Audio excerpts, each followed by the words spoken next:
Assalamualaikum warahmatullahi wabarakatuh. Berjumpa lagi dengan saya Trimarti Mulyasari, SS ITMKL.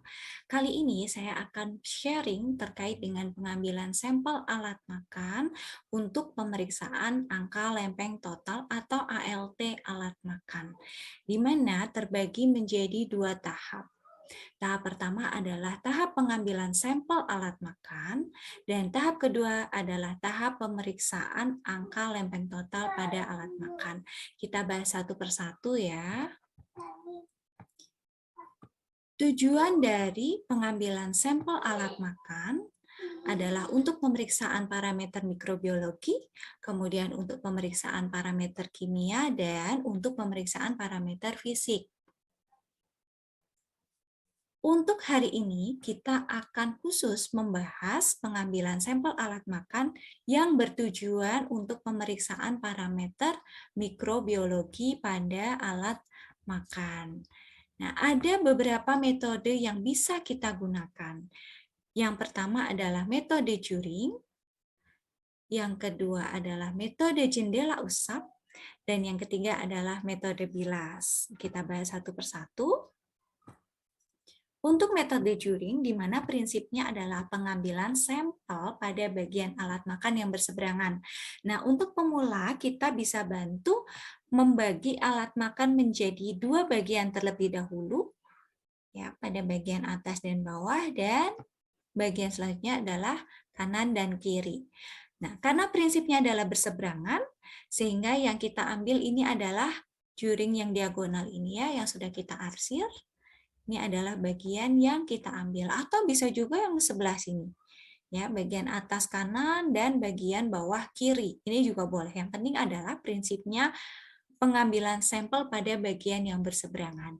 Nah, bagian yang diarsir ini kita asumsikan sudah mewakili seluruh bagian sebelah kiri alat makan ini. Dan bagian yang kita arsir di bawah ini juga kita asumsikan sudah mewakili seluruh bagian alat makan pada kanan alat makan tersebut.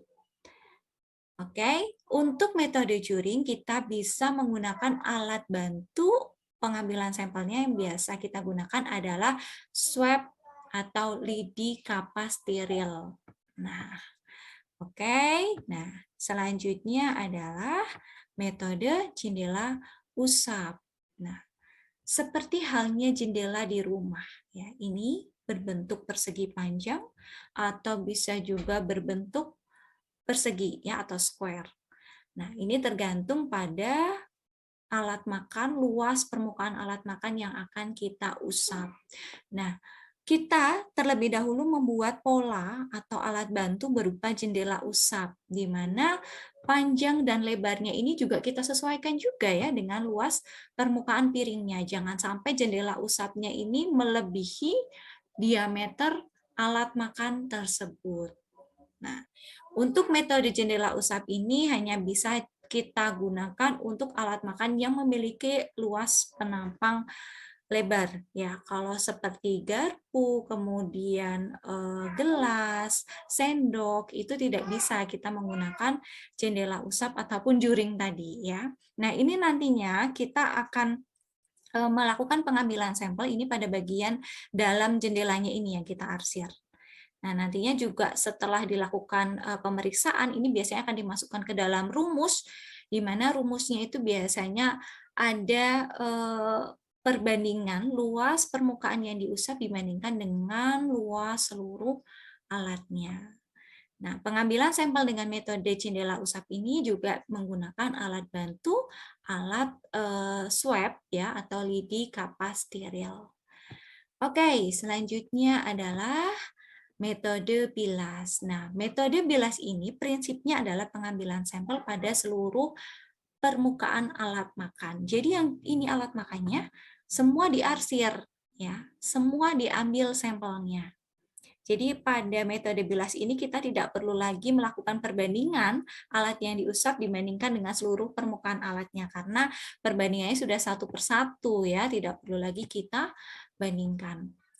Nah, untuk metode bilas ini seringkali digunakan untuk alat makan yang memiliki kedalaman, di mana sulit dijangkau oleh lidi kapas steril.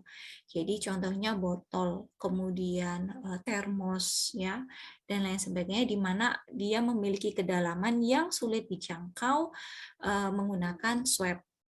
Nah, cara pengambilannya itu cukup dituangkan saja nanti media transportnya, kemudian kita ratakan ya secara perlahan dengan digoyangkan gitu alatnya secara perlahan sehingga kita yakin seluruh bagian permukaan alat itu sudah eh, terkena oleh larutan transport atau media transport tersebut. Baik, mungkin itu yang bisa saya sampaikan. Untuk video selanjutnya, kita akan bahas terkait dengan prosedur kerja pengambilan sampel alat makan. Jangan lupa like dan subscribe. Sampai jumpa di video berikutnya. Wassalamualaikum warahmatullahi wabarakatuh.